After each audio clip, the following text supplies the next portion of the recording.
Bienvenidas y bienvenidos a Media 20.1 en esta nueva temporada. Muchas gracias, como siempre, por acompañarnos, por ser parte de esta serie que aborda, como usted sabe, a los medios de comunicación, a las tecnologías que tienen que ver, pues justo con este consumo que usted hace de contenidos, con Internet, con las redes sociodigitales. En fin, este es un medio para que reflexionemos, pues justo sobre lo que está pasando en el ecosistema digital. Y uno de los temas que nos ha ocupado en los últimos días tiene que ver, como usted sabe, con Venezuela. A partir de los hechos ocurridos en este país, se han desarrollado, podríamos decir que una profusa cantidad de campañas de desinformación, que a su vez vulneran derechos fundamentales. El derecho a la información es uno de ellos. Pero también, por ejemplo, se fomentan los discursos de odio. Esto es algo muy delicado que vamos a analizar con nuestro invitado, con nuestro padrino de esta temporada, Luis Ángel Hurtado, profesor de la Facultad de Ciencias Políticas y Sociales de la UNAM. Antes de la entrevista, le invito a ver algunos de los hechos destacados en materia de medios y telecomunicaciones con Viridiana Viri Mondragón. Hola Gabriel, es un gusto para mí saludarte en esta primera emisión de 2026. A continuación, algunas de las noticias más relevantes de la última semana en materia de telecomunicaciones. La Comisión Reguladora de Telecomunicaciones lanzó un plan de diálogo con el sector empresarial para conocer sus necesidades en el uso del espectro radioeléctrico con miras al Plan de Licitaciones 2026. El objetivo es mejorar la conectividad en México con tecnologías avanzadas como 5G, ofrecer cobertura a más mexicanos y garantizar que las reglas de asignación de frecuencias sean claras y confiables. Este proceso incluye mesas de diálogo itinerantes que ocurrirán del 9 de enero al 23 de marzo en ciudades como Querétaro, Hermosillo, Monterrey, Guadalajara, Mérida, Oaxaca, Veracruz y Baja California.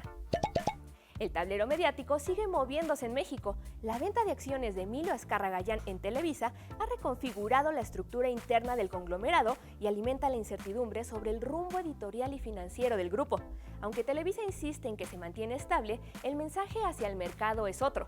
Una empresa que se achica, redefine prioridades y trata de sobrevivir en un entorno audiovisual dominado por plataformas y por la reducción acelerada de ingresos publicitarios en TV abierta. En la radio también hay cambios. La nueva alianza entre Claro Sports, el diario deportivo AS y W Radio a través de W Deportes marca la mayor reconfiguración del periodismo deportivo en radio en una década. W Deportes estrenó una programación reforzada con 18 horas diarias de contenido deportivo y un elenco de alto perfil, mientras Claro Sports aporta su infraestructura de streaming y AS su prestigio editorial internacional. El movimiento también confirma el crecimiento estratégico de Carlos Slim en el terreno deportivo, un espacio históricamente dominado por Televisa y TV Azteca. El diario Excelsior publicó esta semana un reportaje en el que la estratega y experta en marketing político Gisela Rubach advierte que la inteligencia artificial, los deepfakes, las granjas de bots y el procesamiento masivo de datos personales están llevando los procesos electorales a un punto crítico. En entrevista con el periódico, Rubach alerta que sin una regulación legal y ética clara, estas herramientas pueden transformar las elecciones en simulaciones virtuales, donde se manipula la información y se le dice a cada persona exactamente lo que quiere escuchar, apoyados en Big Data, Machine Learning y algoritmos. En paralelo, a nivel internacional, el Reino Unido exigió a Elon Musk que su plataforma X tome medidas urgentes contra los deepfakes sexuales generados por IA, en particular aquellos que involucran a niñas, niños y mujeres sin su consentimiento. En respuesta, Grok desactivó el pasado fin de semana su función de creación de imágenes para los usuarios que no pagan. Y en información de casa, TV UNAM estrenará la serie documental a 30 años de la reactivación del Popocatépetl, una producción que recupera 3 décadas de investigación científica, monitoreo volcánico y trabajo universitario alrededor del Popo. El estreno fue este jueves 8 de enero a las 7:30 de la noche por el canal 20.1, la señal de TV UNAM. La serie consta de 5 capítulos, que se transmitirán todos los jueves hasta el 5 de febrero. Cada episodio presenta entrevistas con especialistas del Instituto de Geofísica de la UNAM y materiales inéditos sobre la actividad del volcán desde 1994. Habrá también retransmisiones los sábados a las 5 de la tarde para quienes deseen volver a verlo. No se lo pierda. Hasta aquí algunos de los temas más comentados de la última semana. Regresamos con Gabriel Sosa Plata con mucha más información aquí en Media 20.1. Muchísimas gracias a Viri Mondragón por esta información y por supuesto damos la bienvenida a Luis Ángel Hurtado. Qué gusto tenerte nuevamente en Media 20.1 y como decíamos, de padrino. Muchas gracias, Gabriel. Para mí siempre un honor estar en este espacio tan importante de la televisión mexicana. ¿Tú cómo has visto esta cobertura de los lamentables, vamos a calificarlo de esa manera, claro. hechos ocurridos allá en Venezuela en el ámbito informativo? Híjole, pues vamos a decir que vamos a tener dos grandes polos informativos desde la óptica, digamos, de la cobertura de los medios. Por una parte tenemos el polo que ha celebrado o celebra precisamente la intervención que hizo Estados Unidos a pues el gobierno de Venezuela y donde destaca precisamente todo lo concerniente a este discurso de la democracia, la libertad de expresión, de la, pues básicamente la libertad, digamos, social del pueblo de democracia. Y en ese sentido, a digamos, este polo, pues se encargó precisamente de tachar al gobierno de Venezuela como un gobierno, pues, de dictadura, autoritario, pues, de corrupto, bueno, todos los peyorativos que, pues, conocemos. Y es una cobertura, pues básicamente que exaltó y celebró precisamente, pues vamos a decirlo, hasta lo celebraron como un derrocamiento precisamente, pues del dictador, y plenamente justificado, ¿no? Desde su punto de vista. Desde su punto de vista, exactamente. Entonces tenemos este polo que hay que decirlo así, Gabriel, es un polo que ha venido trabajando desde hace mucho tiempo, no es algo que durante la coyuntura, pues digamos, lo hicieron, no. Ya venían desde hace varios años, desde pues de que el movimiento chavista pues logra llegar a la presidencia, digamos, en Venezuela, pues se ha encargado precisamente de construir esa narrativa de gobierno dictatorial, autoritario, corrupto, etcétera, etcétera. Pero que en general es, perdón, un movimiento de la derecha internacional, ¿no? Exactamente. Que ve a estos regímenes, digamos, que tienen una posición de izquierda como los enemigos a vencer. Exactamente, lo acabas de decir muy bien. Digamos que presentan los buenos y los malos, vuelven, digamos, a la realidad una dicotomía entre lo bueno, lo malo, blanco y negro, y precisamente buscan tratar de construir una narrativa en la cual pues justifican precisamente las acciones o justificaron las acciones del gobierno de Donald Trump. Ahora, tenemos ese polo, pero ahora tenemos el otro polo, el polo precisamente que busca transmitir pues lo que a todos reflectores internacionales fue una severa intervención y daño precisamente al derecho internacional y a la soberanía del pueblo venezolano.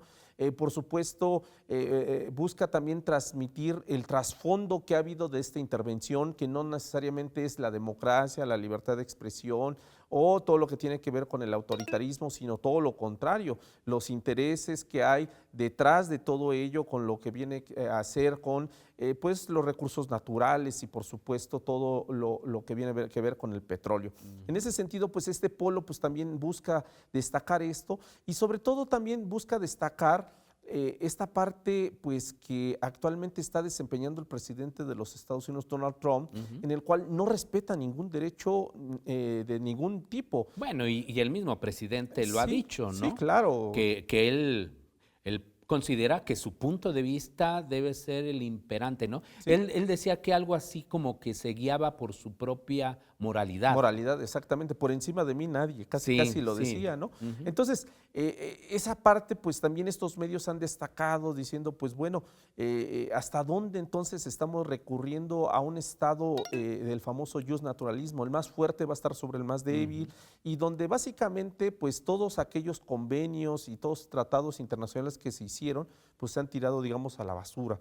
En ese sentido tenemos estas dos polos, estos dos grandes polos de cobertura desde las ópticas y también hay que decirlo así, cada uno narrando desde su punto de vista, pero en ese sentido hay que decirlo también abiertamente, ¿cuál de estos ha penetrado más? ¿Cuál ha tenido más eco? Yo me dediqué a hacer, digamos, una revisión, digamos, en el impacto, digamos, en los medios digitales.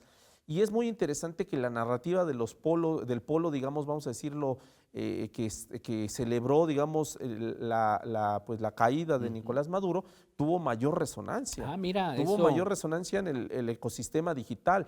Desde Ahora, los pero yo creo hashtags, que también hasta en el mediático. por supuesto, No, digo, porque la mayor parte de los medios, tenemos una enorme concentración de medios comerciales. ¿no? Exacto. Comparado pues con los medios públicos o los medios comunitarios, Exacto. alternativos. Y ahí pues lo que impera pues es justo una visión mucho más cercana a la derecha. Sí, totalmente. Entonces, tuvo un mayor impacto el número de horas que le dedicaron, digamos, a la transmisión, digamos, de este suceso. No se diga, los medios estadounidenses todos se volcaron a hablar del tema y desde una óptica, pues, justificando precisamente esto que estamos platicando de, pues la necesidad del pueblo venezolano de una democracia, libertad de expresión, etcétera, etcétera. Y ahí vemos precisamente los efectos que tiene, porque es como una cascada en este sentido, Gabriel. Inician, digamos, la transmisión y luego hay otros medios que retoman las mismas frases, inclusive las mismas tomas, los mismos comentarios y se vuelve pues una caja de resonancia muy fuerte. En el caso de México, pues así se dio en muchos medios de comunicación, digamos, vamos a decirlo, pues apegados a este discurso, pues lo transmitieron pues abiertamente, le dieron más eco y por supuesto más apoyo. En ese sentido también en las redes sociodigitales ocurrió exactamente lo mismo.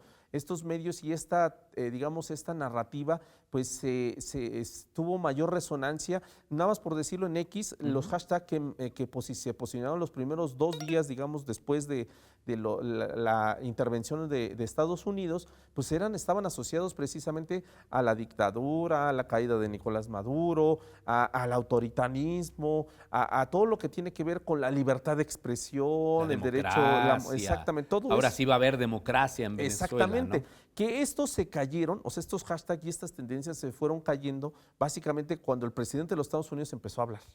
Cuando empieza a hablar, de hecho, el primer comentario que hace de que pues, realmente lo que había de fondo pues, era el petróleo. Claro. Era el petróleo y lo dijo así abiertamente él. Sí. O sea, no, la democracia no me interesa, todo eso. A mí lo que me interesaba era el petróleo. En ese sentido, estas tendencias empezaron a cambiar y propiciadas precisamente por el presidente de los Estados Unidos. Sin embargo, si el presidente de los Estados Unidos no hubiera hablado, se hubieran mantenido más tiempo. Pero a lo que voy con todo esto, Gabriel, es básicamente la forma en cómo estas narrativas se transmitieron, se mantuvieron en todos los ecosistemas, en el mediático tradicional, o sea, en la prensa tradicional, la radio, la televisión y por supuesto la prensa, pero también en el digital, cómo se mantiene esta narrativa, cómo yo lo asimilo como una avalancha informativa y cómo poco a poco la otra narrativa pues empezó a cobrar cierto revuelo cuando ciertas voces disidentes empezaron a cuestionar, a criticar el tema de la soberanía, el tema pues del derecho internacional, pues como que empezaron poco a poco a tener destellos, vamos a decirle así, pequeños destellos, y poco a poco, digamos, se fue equilibrando a lo largo de la semana, digamos, esta cobertura y este tratamiento informativo. Ahora, yo como tú, soy un usuario y como seguramente muchos de nuestros y nuestras televidentes, a mí me dio la impresión de que ahora tuvimos más campañas de desinformación y de que también ahora, gracias a estas herramientas de inteligencia artificial, como que se ha potencializado. ¿Tienes también esta percepción? No, de hecho sí, digamos, fue una campaña muy bien orquestada en todos los sentidos. Yo lo marco en 3 momentos. El primer momento que yo detecto, de hecho, para fortuna mía, yo estaba despierto justamente cuando ocurre, digamos, pues esta intervención que ocurrió en la madrugada del 3 de enero. ¿A qué horas ocurrió? A las 2, aproximadamente 2 de la mañana. Yo estaba despierto, mira. pues básicamente pues con la familia, platicando y monitoreando, estaba viendo las redes sociales y de repente veo pues que empiezan a surgir las primeras imágenes. Lo cual yo soy muy cauto y digo, a ver, vamos a esperar a ver si son reales, no son reales, si realmente es una intervención. Entonces, bueno, conforme fue desarrollándose la información, me empecé a percatar que algunas de las imágenes como que no correspondían a ello porque ya las había visto yo antes en otra cobertura. Y justamente cuando me meto a analizar, muchas de las imágenes del famoso bombardeo de la intervención norteamericana no correspondían precisamente a los hechos precisamente que estaban ocurriendo en Venezuela. Correspondían básicamente al conflicto de Palestina e Israel, a la primera intervención precisamente de Israel a Palestina. Y ahí fue cuando dije, híjole, aquí hay una campaña desinformativa muy fuerte, digamos, detrás de ello. Ese es un primer momento para buscar exaltar y después, digamos, veo esos videos que sí corresponden a un momento verdadero, pero que son sacados de contexto, y veo a las personas que empiezan a compartirlo. Veo que hay una intención, Gabriel, de transmitir una narrativa en la cual se buscaba exaltar la superioridad armamentística de Estados Unidos y la inferioridad precisamente de Venezuela, en todos los sentidos. Una palabra que se replicó muchísimo fue operación quirúrgica, ¿no? O sea, que yo vi, que repliqué y dije, a ver, sí está bien que estemos interconectados, pero no todos pensamos igual. Y se me hizo una operación en cadena de muchos exaltando precisamente eso de la operación quirúrgica. Vamos a hacer ahí una pausa, nos quedamos en ese primer, digamos, episodio que tú viste después de lo que ocurrió esa madrugada, pues en la que fue, ¿qué calificativo o más bien qué sustantivo dirías? ¿Captura, detención? Ha habido incluso hasta un debate, ¿no? Sí, totalmente. Yo diría que es una captura. Una captura. Una captura. Bueno, nos quedamos en ese primer momento. Por favor, no se vaya, vamos a seguir hablando sobre el papel de los medios, de las redes, de lo que ocurrió en el mundo sociodigital en torno justo de estos hechos ocurridos en Venezuela.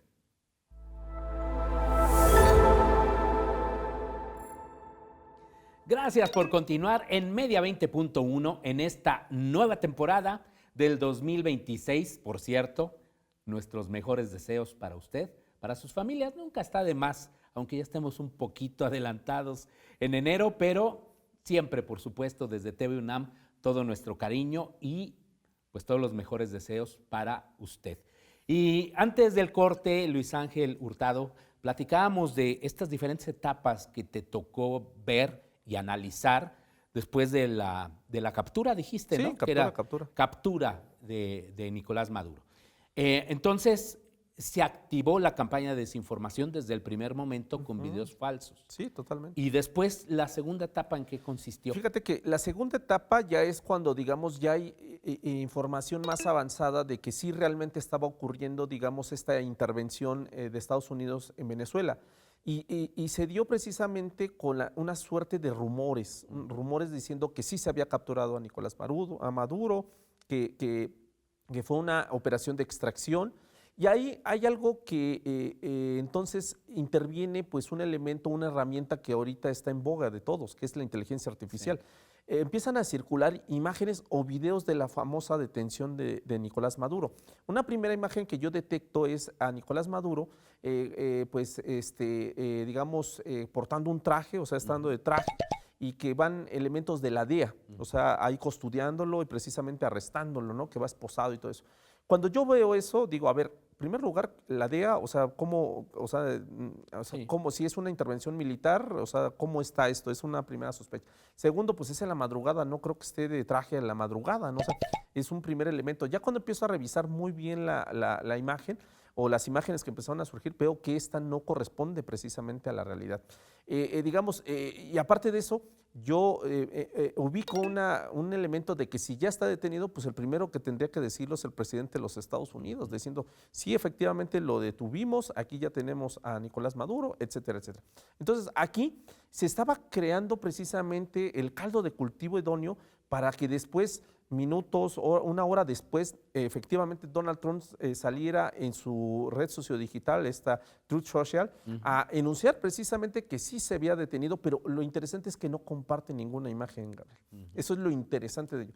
Sí Casi se da no hay imágenes, no, de ¿verdad? hecho casi de eso. no hay imágenes Digo, de la salvo detención. el del PANTS, ¿no? Exactamente, Pero eso es ya cuando ya lo tienen custodiado. Incluso y todo ni del operativo. nada de Eso como que quedó ahí como que no existe, ¿no? Sí. Entonces, ahí fue cuando dije, a ver, entonces se estaba construyendo precisamente una narrativa, precisamente exaltando pues la captura de Donald Trump, y se utilizaron elementos de la inteligencia artificial para manipular imágenes y también video. Entonces, ahí ya tenemos una segunda oleada para, digamos, generar toda esta campaña de desinformación que hay.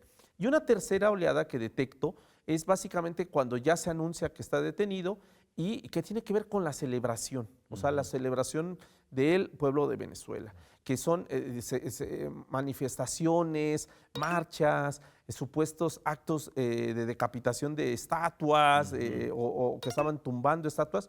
Y ahí es cuando empiezo también a revisar porque veo algunas imágenes que no corresponden o que yo también ya había visto en algún momento, ¿no?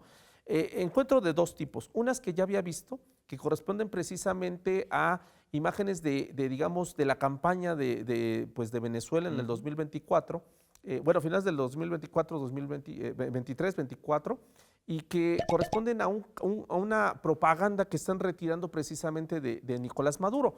Esa imagen yo la veo y al momento que la veo digo, a ver, yo ya la había revisado, ya la había visto, no corresponde a la realidad. La hicieron o la trataron de incrustar con una narrativa diciendo, ahora el pueblo de Venezuela está inclusive quitando los carteles espectaculares del dictador, del autoritario, del líder, etcétera, etcétera, y pues ahora está esta manifestación. Esa es una primera etapa que encuentro. Y una segunda, que es la famosa imágenes donde están tumbando las estatuas de Chávez y por supuesto también la estatua de Maduro, que está ahí en el Paseo Bolívar, que pues es muy conocido y que veo y digo, a ver, yo para fortuna he estado ahí y no me acuerdo que estuviera de esta forma, ¿no? También ahí encuentro ciertos elementos de sospecha o que no corresponden, empiezo a revisarlos y muchas de esas imágenes no corresponden precisamente tampoco al evento que está ocurriendo, sino más bien a las manifestaciones que se dieron precisamente en la elección 2024, esta elección tan polémica y digamos tan cuestionada. Esa elección también, digamos, esa imagen también es sacada, esos videos son sacados de la realidad y las incrustan en otro. Y encuentro un último, digamos, elemento de esta tercera oleada que tiene que ver con las famosas pintas. Las pintas manifestándose de pues, la caída precisamente de Nicolás Maduro y del chavismo, ¿no? Y de las manifestaciones inclusive hasta de miembros del Estado ahí manifestándose de que pues ha ido, digamos, el tirano, ¿no? Todo esto lo reviso y también corresponden precisamente a imágenes elaboradas con inteligencia artificial, ya sea fijas o en movimiento. Entonces, ¿qué es lo que buscaron generar en digamos, en esta primera etapa o en esta etapa o estos eventos que ocurrieron, estimado Gabriel? Pues por una parte buscar demostrar la superioridad de Estados Unidos frente al pueblo venezolano. Segunda etapa, el descontento supuesto, no apoyo del pueblo venezolano hacia el gobierno, digamos, de Nicolás Maduro y el movimiento chavista. Y tercero, también exaltar esta parte pues de la demostración de poder del gobierno, digamos, de Estados Unidos con esta supuesta operación quirúrgica para la extracción de Nicolás Maduro.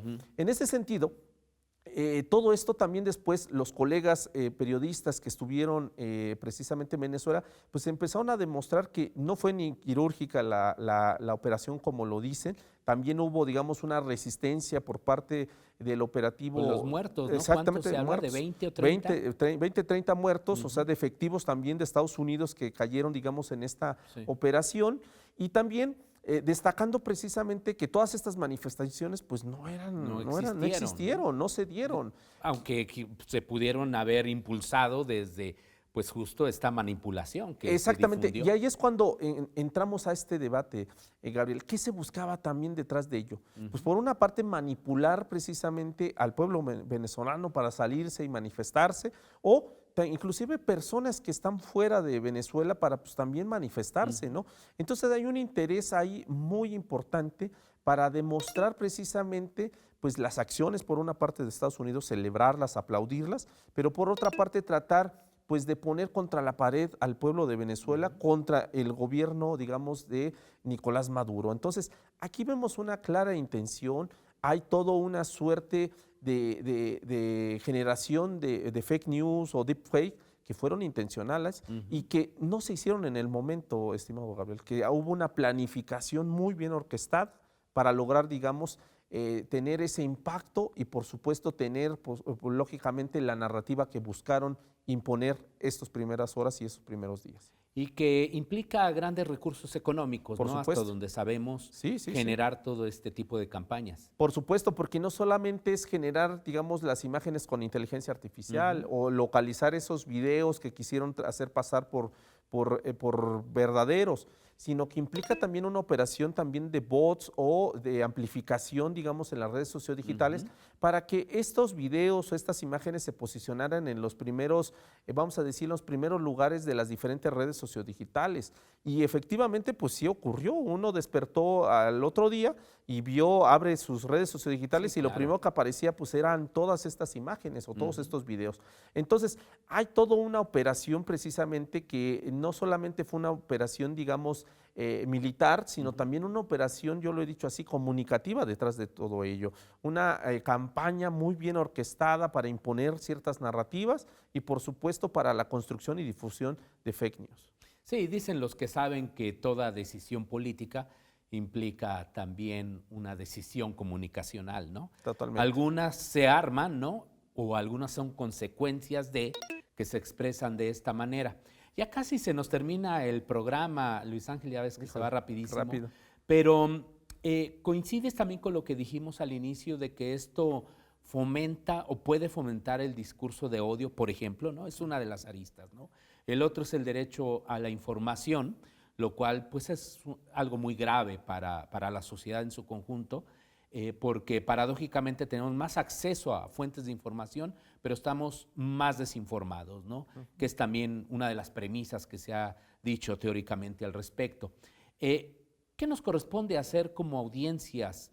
¿Qué nos corresponde hacer como sociedad para pues hacer una lectura, ¿qué podríamos decir? Correcta, acertada ante pues todo esto que es abrumador. Sí, toda la avalancha informativa. Sí. Mira, en primer lugar, creo que sí se vulnera el derecho a la información totalmente, porque estamos hablando de un proceso que a todas luces, no lo digo yo, lo dicen los especialistas en materia de derecho internacional, pues fue una flagrante violación a la soberanía pues, de Venezuela, ¿no? Entonces ahí se está violentando porque se justifica una acción que no tiene justificación, digamos, apegada, digamos, al derecho internacional. Entonces ahí ya se está vulnerando, se está manipulando y se está justificando una acción que no se debería de justificar.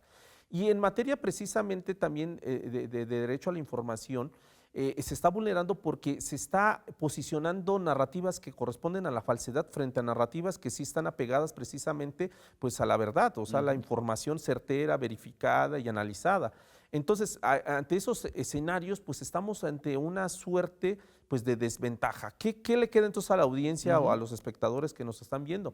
Pues básicamente yo siempre lo he dicho, hay que dudar de toda la información que está circulando actualmente en Internet. Primer punto. Segundo punto, guardar la calma y empezar a revisar, a cuestionar, a tratar de contrastar la información con otras fuentes, no solamente en Internet, sino inclusive con otras fuentes informativas. Sí, no que irse a la primera, ¿no? Exacto, Con lo no que vemos compartirlo no y lo hacer compartamos comentarios. y no estamos, claro. ¿Por qué? Porque si no estaríamos fomentando lo que ya decías ahorita correctamente, Gabriel, fomentando discursos que apelen a la apología del odio, ¿no? Incentivando pues cierta polarización, mayor polarización en la sociedad, no solamente en México, sino en todo el mundo.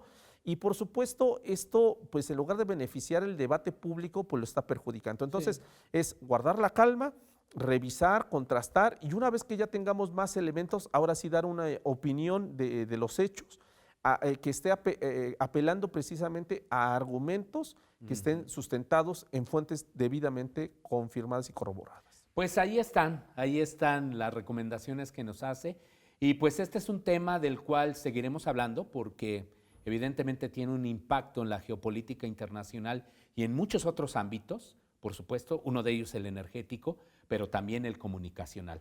Luis Ángel, muchísimas gracias por No, al contrario, acompañarnos. Gabriel, para mí un gusto y un honor estar en tu espacio. Al contrario, muchas gracias, y muchas gracias a usted y a este gran equipo que hace posible Media 20.1. Nos vemos la próxima semana.